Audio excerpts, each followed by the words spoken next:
ಇವಾಗ ಎಕ್ಸ್ಪೋನೆಂಟ್ಗಳನ್ನ ಹೆಂಗೆ ಗುಣಿಸೋದು ಅಂತ ಹೇಳ್ತೀನಿ. ಎಕ್ಸ್ಪೋನೆಂಟ್ಗಳನ್ನ ಗುಣಿಸ್ಬೇಕು ಅಂದರೆ ಒಂದು ಬೇಸ್ಗಳು ಒಂದೇ ಸೇಮ್ ಇರಬೇಕು, ಇಲ್ಲ ಪವರ್ ಸೇಮ್ ಇರಬೇಕು. ಲಾಸ್ಟ್ ವಿಡಿಯೋದಲ್ಲಿ ಬೇಸ್ಗಳು ಸೇಮ್ ಇದ್ದಾಗ ಬೇಸ್ನ ಕಾಮನ್ ತಗೊಂಡು ಆ ಪವರ್ನ ಯಾವ ಥರ ಕೂಡಬೇಕು ಅಂತ ಹೇಳಿದೆ. ಇವಾಗ ಪವರ್ ಸೇಮ್ ಇದ್ದಾಗ ಹೆಂಗೆ ಮಾಡೋದು ಅಂತ ಹೇಳ್ತೀನಿ. ಈ ಪ್ರಾಬ್ಲಮ್ ತಗೋಬೇಕು, ಯಾವುದು 3 square times of 8 square times of 5 square. ಈ ಎಲ್ಲ ಇದರಲ್ಲೂ ಏನು ಅಂದರೆ ಪವರು ಸ್ಕ್ವೇರೇ ಉಳಿದೈತೆ. ಹಂಗಾಗಿ ಸ್ಕ್ವೇರ್ನ ಕಾಮನ್ ಪವರ್ ಆಗಿ ತಗೊಂಡು ಒಳಗಡೆ ಇವೆಲ್ಲನೂ ಬರಿಬೇಕು. 3 ಟೈಮ್ಸ್ ಆಫ್ 8 ಟೈಮ್ಸ್ ಆಫ್ 5. 3 8 24, 24 5 120. ಅಲ್ಲಿಗಿದು ಟೋಟಲ್ ಆಗಿ 120 ಸ್ಕ್ವೇರ್ ಆಯಿತು. ಅದೇ ಥರ ಇನ್ನೊಂದು ಪ್ರಾಬ್ಲಮ್ ಕೊಟ್ಟಿರ್ತಾರೆ. ಯಾವ ಥರದ್ದು ಅಂದರೆ 1 cube times of 3 cube times of 5 cube ಅಂತ. ಇಲ್ಲೆಲ್ಲದರಲ್ಲೂ ಕ್ಯೂಬ್ ಇರೋದ್ರಿಂದ ಪವರ್ ಎಲ್ಲದರಲ್ಲೂ ಕ್ಯೂಬ್ ಆಯ್ತು. ಆ ಕ್ಯೂಬ್ನ ಕಾಮನ್ ಆಗಿ ತಗೊಂಡು ಒಳಗಡೆದು ಗುಣಿಸ್ಬೇಕು. 1 times of 3 times of 5. 1 3 3, 3 5 15. ಅಲ್ಲಿಗಿದು 15 cube ಆಯಿತು ಟೋಟಲ್ ಆಗಿ. ಅದೇ ಥರ ನೆಕ್ಸ್ಟ್ ಇನ್ನೊಂದರಲ್ಲಿ ಈ ಥರ ಕೊಟ್ಟಿರ್ತಾರೆ, ಏನು 2 power of 5 times of 7 power of 5. ಇಲ್ಲೂ ಅಷ್ಟೇ, ಎರಡರಲ್ಲೂ ಪವರ್ 5 ಇರೋದ್ರಿಂದ 5ನ ಕಾಮನ್ ಪವರ್ ತಗೊಂಡು ಅದೆರಡನ್ನು ಗುಣಿಸ್ಬೇಕು. 2 7 14. ಅಲ್ಲಿಗಿದು 14 ಪವರ್ 5 ಆಯಿತು.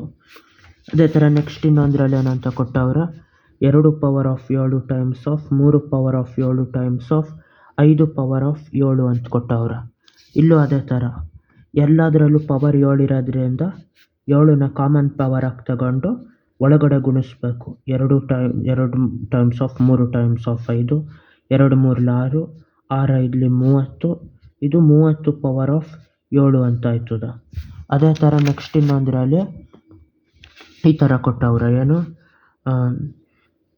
10 power of 10 times of 1 power of 10 times of 2 power of 10 times of 3 power of 10.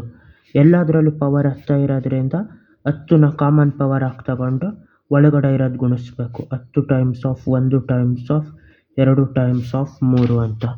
ಇವಾಗ ಯಾವ ಥರ 10 1 10, 10 2 20, 23 60.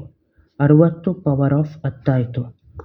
ಅದೇ ಥರ ನೆಕ್ಸ್ಟ್ ಇನ್ನೊಂದರಲ್ಲಿ ಈ ಥರ ಕೊಟ್ಟವ್ರೆ, 2 ಕ್ಯೂಬ್ ಟೈಮ್ಸ್ ಆಫ್ ಇದು ಏನು ಅಂದರೆ 2 ಪವರ್ ಆಫ್ -3.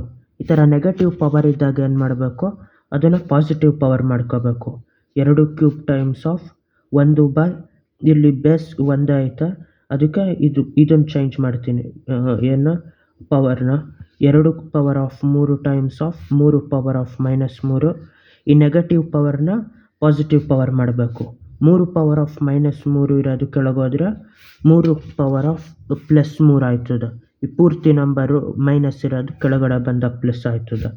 ಈ 3 ಕ್ಯೂಬ್ ಅನ್ನೋದನ್ನ ಟೋಟಲ್ ಆಗಿ 3 ಕ್ಯೂಬ್ ಅಂತ ಬರಿಬೋದು. ಯಾಕೆ ಅಂದರೆ ಈ 1 ಕ್ಯೂಬ್ ಅಂತ ಬರಿಬೋದು. ಯಾಕಂದರೆ 1ನ ಎಷ್ಟು ಪವರ್ ಅಂತನಾದರೂ ಬರಿಬೋದು. ಅಲ್ಲಿಗಿದು 1/3 ಹೋಲ್ ಕ್ಯೂಬ್ ಅಂತ ಆಯಿತು. ಇಲ್ಲೂ ಕ್ಯೂಬ್ ಇರೋದ್ರಿಂದ ಕ್ಯೂಬ್ನ ಕಾಮನ್ ಆಗಿ ತಗೊಂಡು ಒಳಗಡೆ ಇರೋದು 2 ಟೈಮ್ಸ್ ಆಫ್ 1/3 ಬರೆದ್ಬಿಟ್ಟು ಇದು 2/3 ಹೋಲ್ ಕ್ಯೂಬ್ ಆಯ್ತದೆ. ಅದೇ ಥರ ನೆಕ್ಸ್ಟ್ ಇನ್ನೊಂದು ಪ್ರಾಬ್ಲಮಲ್ಲಿ ಏನಂತ ಕೊಟ್ಟವ್ರೆ, 2 power of 5 times of 3 power of 5 times of 5 power of -5.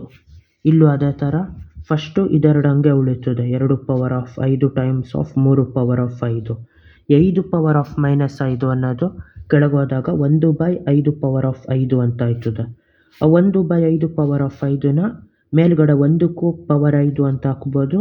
ಅಲ್ಲಿಗೆ ಮೇಲೆ ಕೆಳಗೆ 2ಕ್ಕೂ ಪವರ್ 5 ಇರೋದ್ರಿಂದ 1/5 ಹೋಲ್ ಪವರ್ ಆಫ್ 5 ಅಂತ ಮಾಡ್ಬೋದು ಅದನ್ನು. 5 ಎಲ್ಲದರಲ್ಲೂ ಪವರ್ 5 ಇರೋದ್ರಿಂದ 5ನ ಕಾಮನ್ ಪವರ್ ಆಗಿ ಮಾಡಿ 2 ಟೈಮ್ಸ್ ಆಫ್ 3 ಟೈಮ್ಸ್ ಆಫ್ 1/5 ಅಂತ ಮಾಡಬೇಕು. ಯಾವುದು ಮೇಲ್ಗಡೆಯಿಂದ ಕೆಳಗಡೆ ಡಿವೈಡ್ ಆಗೋದಿಲ್ಲ. ಹಂಗಾಗಿ 2 3 6, 6 1 6, 6/5 ಹೋಲ್ ಪವರ್ ಆಫ್ 5 ಅಂತ ಆಯ್ತದೆ. ಅದೇ ಥರ ನೆಕ್ಸ್ಟು ಇನ್ನೊಂದಿದು, ಇದರಲ್ಲಿ ಯಾವುದು ಅಂದರೆ ಈ ಥರ 2 ಪವರ್ ಆಫ್ 5 ಆಯಿತು. ಇಲ್ಲಿ ಯಾವುದು ಅಂದರೆ ಈ ಥರ ಕೊಟ್ಟಿರ್ತಾರೆ, 2 power of 4 times of 4 square times of 3 power of 4. ಇಲ್ಲಿ 4 ಯಾಕೆ ಬೇಸು ಒಂದೇ ಇಲ್ಲ, ಪವರು ಒಂದೇ ಇಲ್ಲ. ಈ 4ನ 2 ಸ್ಕ್ವೇರ್ ಅಂತ ಮಾಡಿಬಿಟ್ಟು ಅದ್ರದ್ದು ಪವರ್ 4 ಅಂತ ಮಾಡ್ಕೋಬೋದು. ಯಾಕಂದರೆ 4ನ 2 ಟೈಮ್ಸ್ ಆಫ್ 2 ಅಂತ ಬರಿಬೋದು. 2 ಸತಿ 2 ಗುಣಿಸಿರೋದ್ರಿಂದ ಅದನ್ನು 2 ಸ್ಕ್ವೇರ್ ಅಂತ ಬರಿಬೋದು. ಅಲ್ಲಿಗಿದು 2 power of 4 times of 2 square whole square times of 3 power of 4 ಅಂತ ಬರಿಬೋದು. 2 power of 4 times of 2 2 4. ಇಲ್ಲಿಗಿದು 2 power of 4 times of 3 power of 4 ಅಂತ. ಎಲ್ಲದರಲ್ಲೂ ಪವರ್ 4 ಇರೋದ್ರಿಂದ 4ನ ಕಾಮನ್ ಆಗಿ ತಗೊಂಡು ಪವರ್ನ ಒಳಗಡೆ 2 ಟೈಮ್ಸ್ ಆಫ್ 3 ಅಂತ ಬರಿಬೋದು. 2 2 4, 4 3 12, ಇದು 12 ಪವರ್ ಆಫ್ 4 ಟೋಟಲ್ ಆಗಿ. ಅದೇ ಥರ ಇನ್ನೊಂದು ಪ್ರಾಬ್ಲಮ್ ಮಾಡಿರ್ತೀನಿ. ಇಲ್ಲೂ ಅದೇ ಥರ 2 square times of 9 times of ಇದು 4. ಇಲ್ಲೂ ಯಾವ ಥರ ಅಂದರೆ ಇಲ್ಲೂ ಅದೇ ಥರ ಈ 9ನ ಸ್ಕ್ವೇರ್ ಆಗಿ ಬರಿಬೋದು, 4ನ ಸ್ಕ್ವೇರ್ ಆಗಿ ಬರಿಬೋದು. 9ನ ಏನಂತ ಬರಿಬೋದು, ಈ ಥರ 3 3 ಅಂತ ಬರಿಬೋದು. ಅದು 3 ಸ್ಕ್ವೇರ್ ಆಯ್ತದ. ಅಲ್ಲಿಗಿದು 2 square times of 3 square times of 4ನು ಅದೇ ಥರ ಏನಂತ ಬರಿಬೋದು, 2 2 ಅಂತ ಬರಿಬೋದು. ಹಂಗಾಗಿ ಅದು 2 ಸ್ಕ್ವೇರ್ ಅಂತ ಬರಿಬೋದು. ಅಲ್ಲಿಗೆ 4 2 ಸ್ಕ್ವೇರ್ ಆಯ್ತದ. ಇಲ್ಲಿ ಸ್ಕ್ವೇರ್ ಕಾಮನ್ ತಗೊಂಡು ಒಳಗಡೆ ಇರೋ ನಂಬರ್ಗಳು 2 ಟೈಮ್ಸ್ ಆಫ್ 3 ಟೈಮ್ಸ್ ಆಫ್ 2, 2 3 6, 6 2 12, ಇದು 12 ಸ್ಕ್ವೇರ್ ಟೋಟಲ್ ಆಗಿರ್ತದೆ. ಅದೇ ಥರ ಲಾಸ್ಟ್ ಒಂದು ಪ್ರಾಬ್ಲಮ್ ಮಾಡ್ತೀನಿ.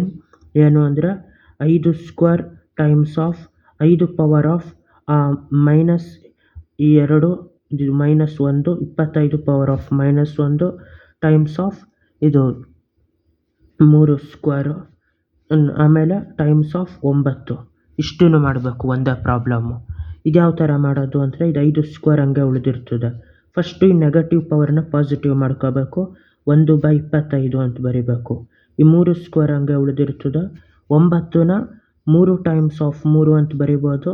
ಅಲ್ಲಿಗಿದು 3 ಸ್ಕ್ವೇರ್ ಅಂತ ಬರಿಬೋದು. ಇದು 3 ಸ್ಕ್ವೇರ್ ಆಯ್ತದ. ಆಮೇಲೆ 25ನ ಏನಂತ ಬರಿಬೋದು, 25ನ 5 ಸ್ಕ್ವೇರ್ ಅಂತ ಬರಿಬೋದು. 25ನ 5 ಟೈಮ್ಸ್ ಆಫ್ 5, 5 5 25 ಆಗಿರೋದ್ರಿಂದ ಅದನ್ನು 5 ಸ್ಕ್ವೇರ್ ಅಂತ ಬರಿಬೋದು. ಅಲ್ಲಿಗಿದು 5 square times of 1/5 square times of 3 square times of 3 square. ಈ ಕೆಳಗಡೆ ಸ್ಕ್ವೇರ್ ಅಂತಿರೋದನ್ನ ಟೋಟಲ್ ಆಗಿ ಮಾಡಿದಾಗ ಹೋಲ್ ಸ್ಕ್ವೇರ್ ಅಂತ ಆಯ್ತದೆ ಇದು. ಅದು ಹೋಲ್ ಸ್ಕ್ವೇರ್ ಆದಾಗ ಏನಾಯ್ತದೆ ಇದು 5 ಸ್ಕ್ವೇರ್ ಬೈ ಯಾಕಂದರೆ 1ನ ಸ್ಕ್ವೇರ್ ಅಂತ ಬರಿಬೋದು. ಮೇಲೆ ಕೆಳಗೆ 2 ಸ್ಕ್ವೇರ್ ಇದ್ದಾಗ ಹೋಲ್ ಸ್ಕ್ವೇರ್ ಅಂತ ಬರಿಬೋದು. 1/5 whole square times of 3 square times of 3 square. ಇಲ್ಲಿ ಸ್ಕ್ವೇರ್ನ ಕಾಮನ್ ತಗೋಬೋದು. ಏನು ಉಳೀತು, 5 times of 1/5 times of 3 times of 3. 5 1 5 1 ಅಂತ ಡಿವೈಡ್ ಮಾಡ್ಬೋದು. 1 1 1, 1 3 3, 3 3 9. ಅಲ್ಲಿಗೆ ಟೋಟಲ್ ಆಗಿ ಪ್ರಾಬ್ಲಮ್ದು ಉತ್ತರ 9. ಬಾಯ್.